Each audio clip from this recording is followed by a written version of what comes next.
क्षण त्यागा भयउ विभव तवई अभागा। परित्याग विभीषण का किया और गाली दिया, लात मारा, उसका परिणाम क्या हुआ? सर्वनाश हुआ। तो इसलिए भक्तापराध से बढ़कर के कोई अपराध नहीं है। अब तो जब ऐसा कहा तो बड़े दुखी हुए मुकुंद दत्त, इतनी दुखी हो गए कि बताओ मुझसे अपराध ऐसा कौन सा बंदा है बन गया जिसके कारण प्रभु मुझ पर कृपा नहीं करते। तो महाचैतन्य प्रभु कहने लगे कहे ये वैष्णव बन करके लीला दिखाता है कि मैं बड़ा भक्त हूं, मेरे बराबर कोई भक्ति नहीं करता, मैं बड़ा संयमी हूं, मैं किसी का छुआ नहीं पाता। माने अपने आप को प्रदर्शित करना, भगवान के भक्त अपने जैसे प्रदर्शित करना, माने भक्त ना होते हुए भी अपने आप को प्रदर्शित कर, इसको कहते हैं ढोंग, पाखंड। इसलिए जो है इसके ऊपर इस कारण से कृपा नहीं हो। तो मुकुंद दत्त जी ने श्रीवास जी से चरणों में प्रणाम करते हुए कहा कि आखिर प्रभु से पूछिए तो क्या कभी कृपा नहीं होगी? देखो जब हृदय नरम होने लगता है तो वाणी ऐसी निकलने लगती। तो पूछवाया श्रीवास जी से कि आखिर मुझ पर कृपा कभी नहीं होगी? तो महाचैतन्य प्रभु ने कहा कि कृपा इसकी अभी नहीं होगी, कई जन्म बीत जाएंगे तब कहीं इसके ऊपर कृपा। इस बात को सुनकर के मुकुंद दत्त जी तो उठ करके नाचने लगे, लोग देखने लगे, जो कृपा हो नहीं रही, कई जन्म में होना है, लेकिन इतना प्रसन्न हो रहा है, इतना प्रसन्न हो गए कि नाचने लगे, भगवान का कीर्तन करने लगे। और प्रभु ने कह तो दिया कि किसी जन्म में कृपा होगी, तो होगी तो निश्चित ना, क्योंकि महापुरुष हैं, उनकी वाणी कभी असत्य नहीं होती।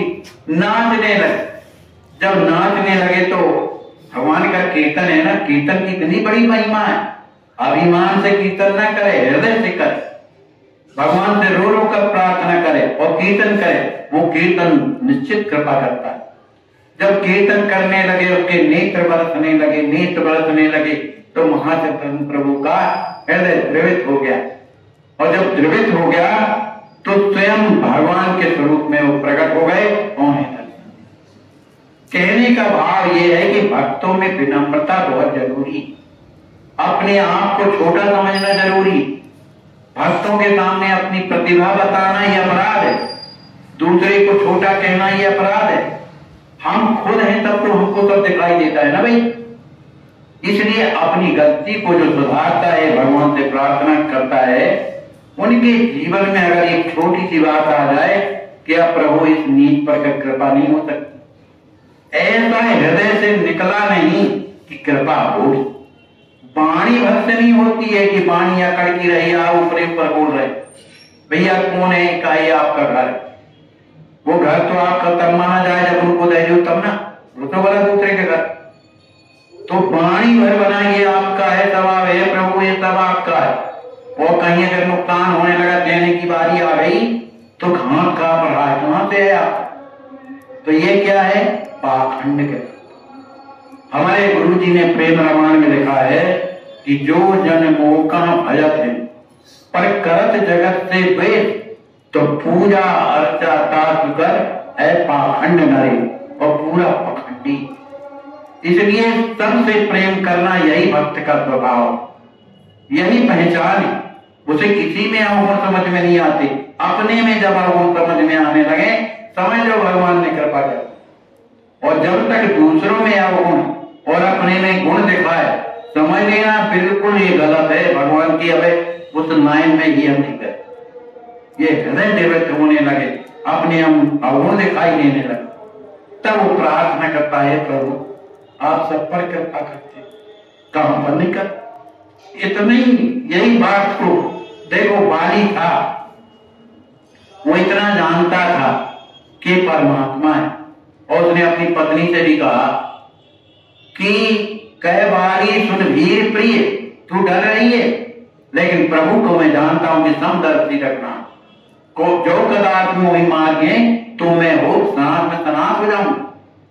आखिर राम जी ने जब बाण मार दिया तो बाण को पकड़ लिया, क्योंकि बाण निकल जाता तो जल्दी प्राण जाते, कहीं निकलने ना पा। तो सामने राम जी आ गए और उसने उसके हृदय में कह, हृदय प्रीत पर मुख को वचन कठोरा, बोला निरख राम की ओर मैं बैरी और सुप्रीम प्यारा, मैंने ऐसा कौन सा काम किया जो आपने मुझे मार दिया। तो धर्म है तव करे वो साई, आप तो धर्म की स्थापना करने के लिए आए, तो भले भगवान ने कुछ भी कहा हो कि अनुजवदी भगनी सुतनारी, इनको मारने से कोई पाप नहीं। तो जब एक बात जब बाली ने कह दिया कि प्रभु अजहू में पापी अंतकाल गति तो सुनत राम अति कोमल वाणी। कोमल वाणी क्या है? सर्वस्व भगवान को मान लेना, यही है। तो सुनत राम अति कोमल वाणी, तो बाल शीश पर से अचल करो तन राखो प्राण, मैं तुम्हें अजर अमर बनाए। तो बाली कहा नहीं कृपा करना, जाकर नाम मरत मुखा आवा, अभिमो मुकुट होय सुस्कावा, तो मम लोचन गोचर अंगे, तो राखों दे नाथ के लाल।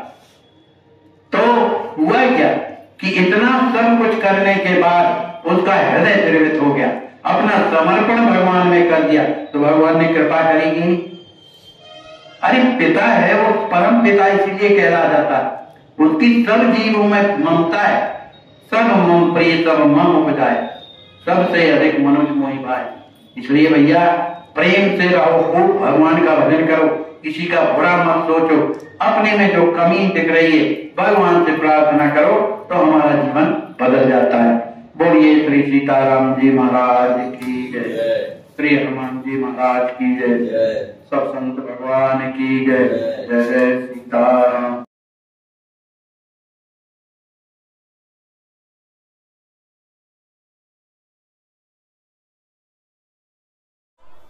हाँ, इनको कितना कष्ट है आज बाबा हॉस्पिटल में। आपको ये लकवा मारा है, कितने दिन पहले मारा है? अपने को स्वयं इस जगह पे रखकर देखें, जब पैसा भी पास में ना हो और कोई अपना सहयोग करने वाला भी ना हो तो क्या होगा।